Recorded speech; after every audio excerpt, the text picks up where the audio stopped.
नमस्कार, न्यूज़ 18 देख रहे हैं आप। मैं हूं जासमिन शर्मा और बात करेंगे एक ऐसी खबर की जिससे हाल ही में पूरे सोशल मीडिया की दुनिया में एक अलग हलचल मच चुकी है।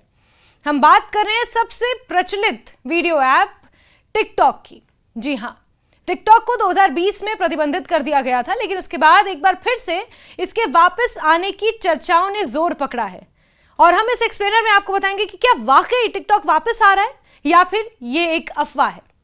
तो भारत में डिजिटल क्रांति ने पिछले एक दशक में जितनी तेजी से अपना विस्तार किया है, उतना शायद ही किसी और देश में देखने को मिला हो। सोशल मीडिया की दुनिया ने खासकर युवाओं को बदल कर रख दिया और छोटे वीडियो बनाने के प्लेटफॉर्म्स ने तो मानो उनकी जिंदगी को नया रंग दे दिया। टिकटॉक इसका सबसे बड़ा उदाहरण था, जिसने देखते ही देखते गांव कस्बों तक पहुंच बनाकर लाखों युवाओं को अपनी ओर आकर्षित कर लिया। लेकिन जून 2020 में भारत सरकार ने टिकटॉक समेत 59 चीनी ऐप्स पर जो प्रतिबंध लगाया, उसने न केवल करोड़ों भारतीयों के डिजिटल जीवन को झकझोर दिया, बल्कि भारत चीन संबंधों में तनाव को और भी गहरा कर दिया।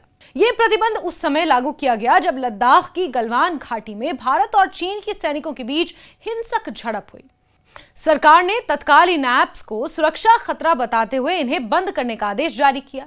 सूचना प्रौद्योगिकी मंत्रालय ने यह स्पष्ट किया कि इनके पास पर्याप्त जानकारी है जिससे साबित होता है कि ये एप्लीकेशंस भारत की संप्रभुता और अखंडता, देश की रक्षा और सार्वजनिक व्यवस्था के लिए खतरनाक गतिविधियों में संलिप्त हैं।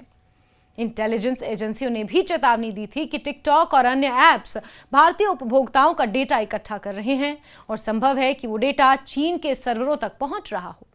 इसी आशंका को ध्यान में रखते हुए सरकार ने निर्णायक कदम उठाया और TikTok, SHAREit, Helo, UC browser, WeChat और वीगो वीडियो जैसे लोकप्रिय ऐप्स को बंद कर दिया, जिसमें सबसे लोकप्रिय टिकटॉक था। टिकटॉक पर प्रतिबंध का असर कई स्तरों पर देखने को मिला। एक ओर ये ऐप मनोरंजन का साधन था जिसने करोड़ों लोगों को जोड़ कर रखा था, वहीं दूसरी ओर ये लाखों कंटेंट क्रिएटर्स की आजीविका का जरिया भी बन गया था। छोटे शहरों, साधारण परिवारों से आने वाले युवा इस मंच पर अपने हुनर का प्रदर्शन करके लोकप्रिय हो रहे थे और आय भी अर्जित कर रहे थे, यानी पैसा भी कमा रहे थे। मनोरंजन उद्योग ने टिकटॉक प्रतिभागों को जगह दी और विज्ञापन जगत ने भी इसका बड़े पैमाने पर इस्तेमाल किया। इस तरह टिकटॉक केवल एक ऐप नहीं बल्कि डिजिटल क्रिएटर इकोनॉमी को गति देने वाला प्रमुख साधन बन गया था।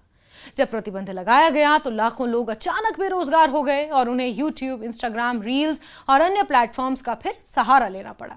हालांकि नए विकल्पों ने धीरे धीरे अपनी पकड़ बना ली, लेकिन टिकटॉक जैसा व्यापक असर दोहराना इतना आसान नहीं रहा। अगस्त 2025 में अचानक टिकटॉक की आधिकारिक वेबसाइट फिर से भारत में खुलने लगी।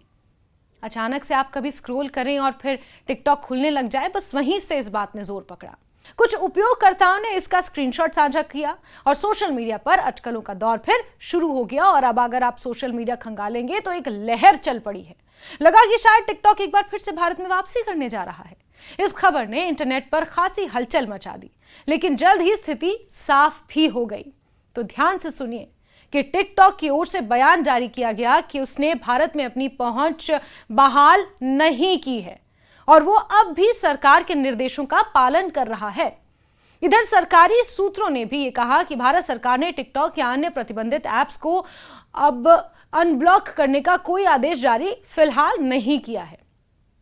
स्पष्ट था कि वेबसाइट का खुल जाना केवल तकनीकी कारणों से हुआ, यानी कि अचानक से अगर आपका टिकटॉक ऐप खुल जाए तो वो एक टेक्निकल रीजन हो सकता है। आधिकारिक तौर पर इसके वापस आने की कोई घोषणा, कोई आदेश जारी नहीं हुआ है।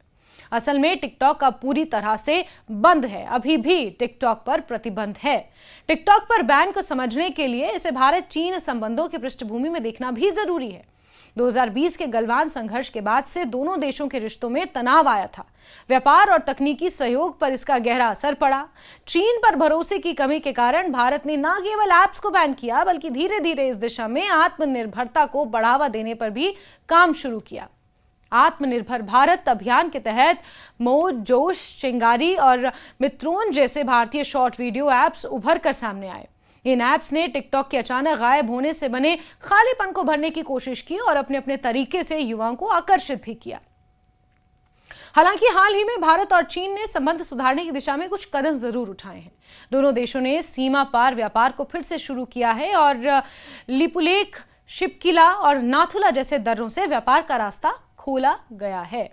इसके साथ ही सीधी हवाई सेवाओं को फिर से शुरू करने और एयर सर्विसेज अग्रीमेंट को अपडेट करने पर भी बातचीत हुई है।